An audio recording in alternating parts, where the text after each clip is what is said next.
ഏറ്റവും ആദരവും സ്നേഹം നിറഞ്ഞ കൂട്ടുകാരെ, നാട്ടുകാരെ, അസ്സലാമു അലൈക്കും.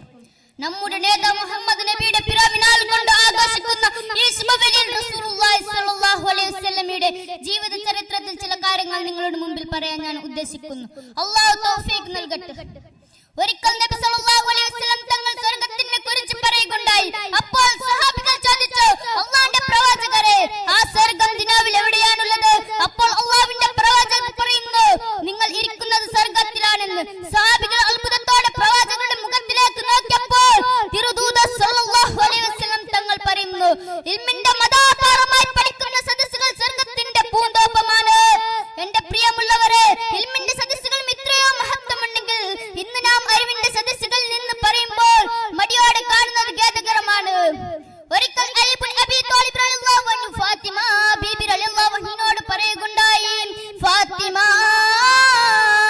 ഞാൻ സ്വർഗ്ഗത്തിന്റെ പൂന്തോട്ടിൽ നിന്ന് വന്നതാണ് ഫാത്തിമ.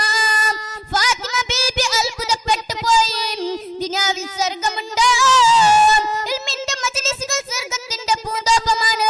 ഫാത്തിമ ബീബിക്ക് അലി റളിയല്ലാഹു അൻഹു പഠിപ്പിച്ചു കൊടുക്കുകയുണ്ടായി, എന്റെ ശബ്ദം കേൾക്കുന്ന ഇച്ചന്മാരെ, നിങ്ങൾ ചിന്തിക്കേണ്ടതുണ്ട്, വെള്ളിയാഴ്ച സലാം ഇടുന്നതിന് മുമ്പ് പള്ളിയിൽ നിന്ന് എസ്കേപ്പ് ആകുന്നില്ല നിങ്ങൾ എത്രയോ അതാഭാഗ്യരാണെന്നുള്ളത്. കടകളിൽ അനാവശ്യമായി അന്യോന്യം വെല്ലാലും ഉസ്താദുമാരും ആലിമീങ്ങളും ഗിബത്തും നമീമത്തും പറഞ്ഞുകൊണ്ട് ആയുസ്സ് കളയുന്നത് എത്രയോ ശരിയാണ്.